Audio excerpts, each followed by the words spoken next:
Hey, Jeffrey Pepper Rogers here with Guitar Sessions. I want to do something new this time and introduce what I'm calling Inside a Classic Riff. And that classic riff, of course, was from the Beatles' Day Tripper. And so what I'm going to do in this lesson is first show you how to play the riff, and then also show you how to play it on any chord, anywhere on the neck. And finally, and maybe most importantly, to look inside the riff at what's happening. It's musical logic, so you can understand it and use the underlying ideas in other songs and to create your own riffs. As with all the episodes in this series, you can find the complete tab for everything that I'm doing, as well as an extended video lesson that covers the rest of the song over on Patreon. So let's get rolling. So first, how to play the riff. So we're in E here, and I'm going to be in this, starting in this position where I've got a little mini bar on the 5th and 4th strings at the 2nd fret. So basically out of an E power chord position down here. But let's just look at the notes of the riff, starting on the open 6th string. And then got a little hammer on from the 3rd to the 4th fret on the 6th string. Going up to the 5th string. 4th. And then the open 4th string. So let's just show that much of the riff.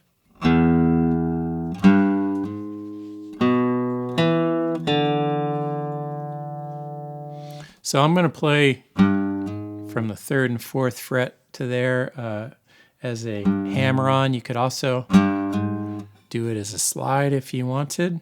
So the first part of that riff, I'm going to go back to the 5th string, to the 4th string, 4th fret, 5th string, and the 4th string, open, then landing on the 2nd fret there. So let me put all that together and take it slowly. 1, 2, 3, 4.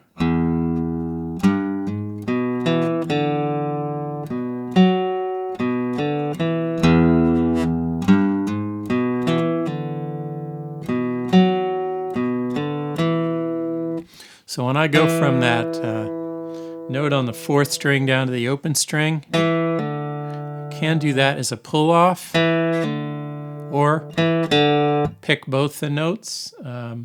And also at the end of the riff, I could do it as a hammer-on or pick both the notes, however you want to hear that. And that is how that riff falls on the E. Then we are going to take that exact same pattern and just move it over one string to play it on an A chord. So instead of starting on the 6th string, we're going to start it on the 5th. But we're going to use the exact same fingerings from there. That hammer on 3rd to the 4th fret on the 5th string.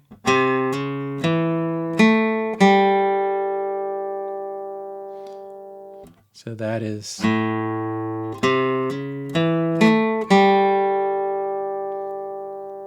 ending up there on the open 3rd string. From the 4th string to the 3rd. And I'm winding up on this A note on the 3rd string, 2nd fret. So here it is on A, taken a little slowly. 1, 2, 3, 4.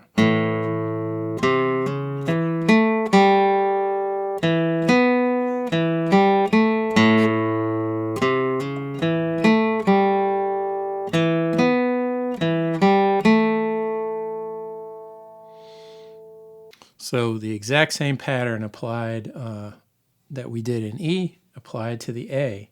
And we're going to take it in Day Tripper to one more chord, which is B.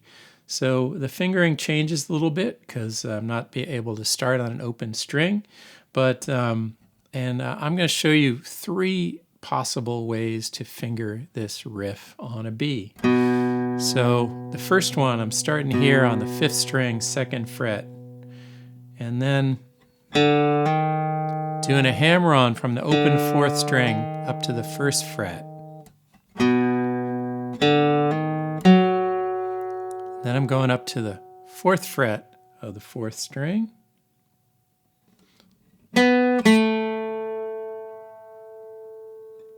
Over to the 3rd string there. So here's the first part of that line on the B. It's a little better to fret those notes at the 4th fret with my pinky.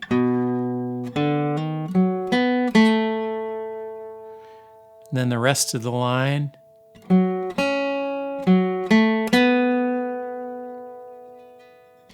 I'm going up to the 2nd string there.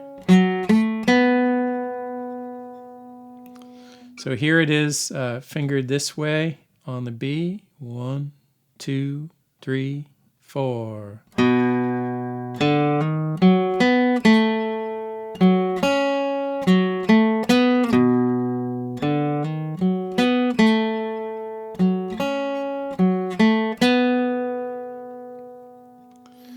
So that is the first way to play this on the B. But let me show you a couple other options. I don't love the fingerings playing it like that. The next one would be to again start on the 2nd fret of the 5th string, but to move up the neck on the 5th string instead.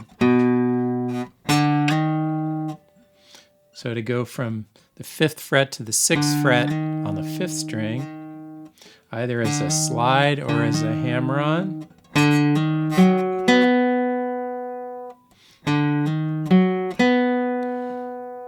And I get up to that B note on the 3rd string, and then I'm going to slide it back down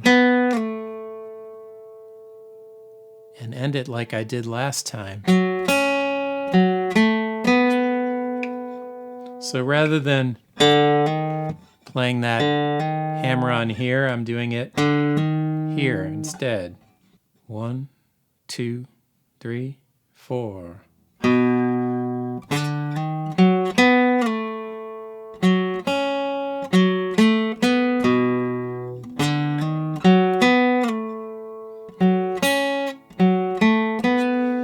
So if I play it like that, I got to move up from 2nd position up to 4th position and then slide it back down to get into 2nd position again, so I can start it here.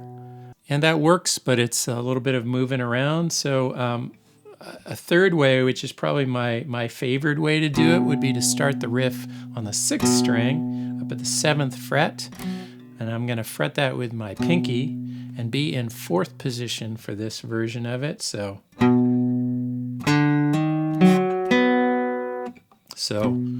my hammer-on is on the 5th string. But rather than slide it down for the next note, I'm going to grab it right here. 7th fret, 4th string.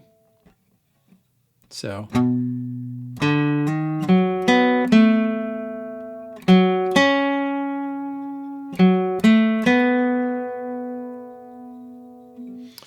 So I'm going to just stay in one position. And it goes like this. 1, 2, 3, 4.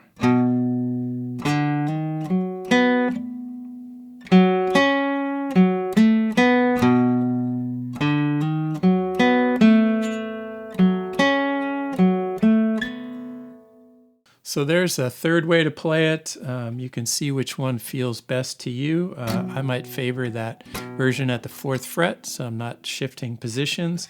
Also, if you want to play a little B power chord, of course you can do it down here, but another way to do it, you can do it up at the in 4th position. You can just mute the 5th string and get your power chord notes on the 6th and 4th strings together. So the next thing I want to dig into is what are the notes that we're using in this riff. So if I'm thinking of this in terms of the notes of of the chord that we're using. So going back to E, our first note is an E, so that is the 1, that's the root of the chord. And then this hammer-on is on the flat 3 up to the 3. So that's a classic sound you'll hear in blues and rock and all kinds of music. But it's the flatted 3 up to the major 3. And then our next note is the 5, followed by, that's a 1 again, that's a root, an octave above where we started. That is the flat 7. We go back to 5. That is the 9th. And then 5, flat 7, 1. So that collection of notes, the 1, 3, 5, flat 7, and 9th, if you put those together in a chord, that is a 9th chord. A 9 includes the flat 7 and the 9. So you can hear that even more clearly, I think, if you play this riff an octave higher, so starting on the 4th string. If I were to play it like this.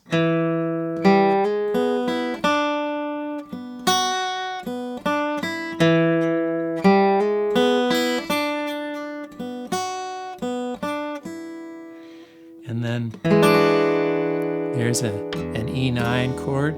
So basically what's going on in this riff is it's outlining an E9 chord. Here's an E9 chord. So the rhythm guitar is playing an E or an E5 power chord, while that riff is outlining an E9, which is, so it's a great combo, those two things. So that pattern of notes on the chord is the exact same thing we're using on A and B in this song, and it's really handy to be aware of that kind of thing, of what notes you are playing in relation to the chord. Then you're kind of getting at the musical logic of what's happening. So we've already looked at this riff as it lays out in E and an A and on a B, but I want to now take it over to a bunch of other chords. So starting with a few other open chord shapes. So let's do this exact same riff on D. I'm just going to play each one of these slowly, and again, you can find the tab for all this over on Patreon. So on D, our first note is going to be that open 4th string. And the fingering is going to be a little different because of the tuning of the guitar, and the interval between with the 2nd string is different than the other intervals on the other strings. So here's how it lays out. 1, 2, 3, 4.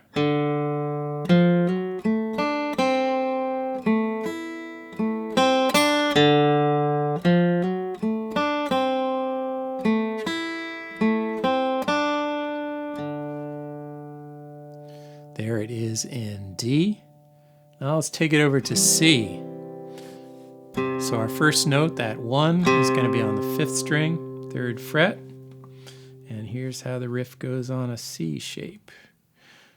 1, 2, 3, 4.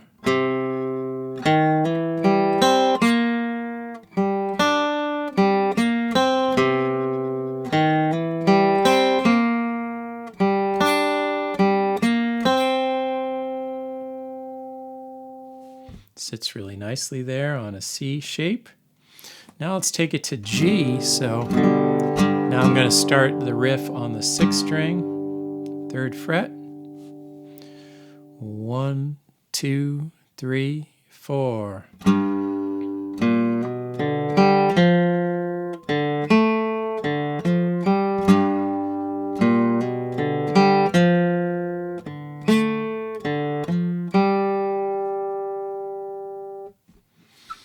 So there it is in a few other open chord shapes. So, but now I want to run through this in some closed position shapes. So moving up the neck, so not using any open strings. And here it's really useful to think of this in terms of the caged system. So I'm going to play these shapes. I'm going to play this up around the 5th fret, and think of this as playing the riff based on these open chord shapes, but moved up the neck. So as if there were a capo on the 5th fret, and I'm playing these open chord shapes for C, A, G, E, and D up here at the 5th fret. So first, let me take a C shape and play it up here. So here, a C shape at the 5th fret is going to sound as an F. So here's how the riff comes out if I started here on this F note on the 5th string. 1, 2, 3, 4.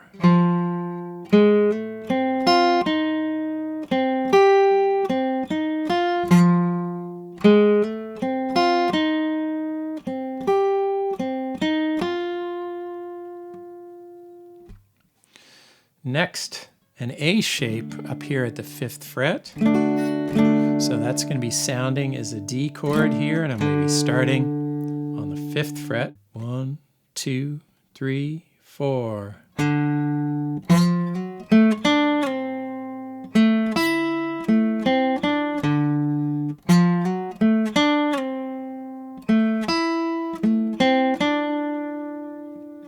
Now let's take it over to a G shape at the 5th fret, which is going to sound as a C. And I'm starting on the 6th string on that C note. 1, 2, 3, 4.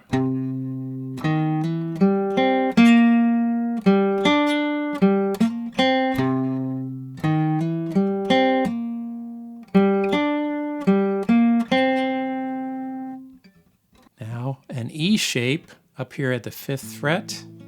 It's going to sound as an A.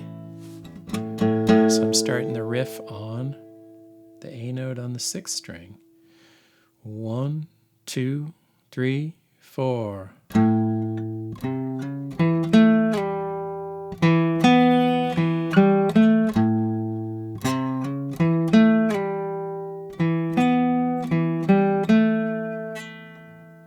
Now also out of this E shape here at the 5th fret, I want to show you also how to play that an octave higher. So if I were to start on the 4th string, 7th fret here, that A note, here's how that riff would go. 1, 2, 3, 4.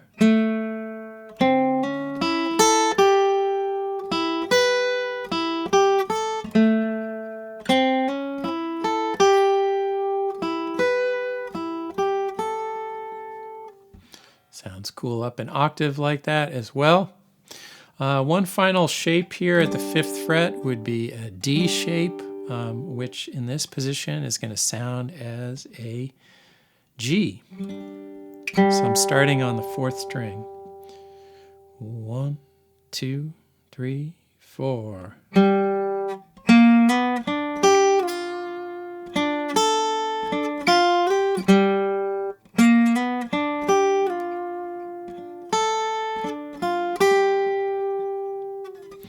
So I'm using some slides, hammer-ons, pull-offs, just to articulate those notes a little differently.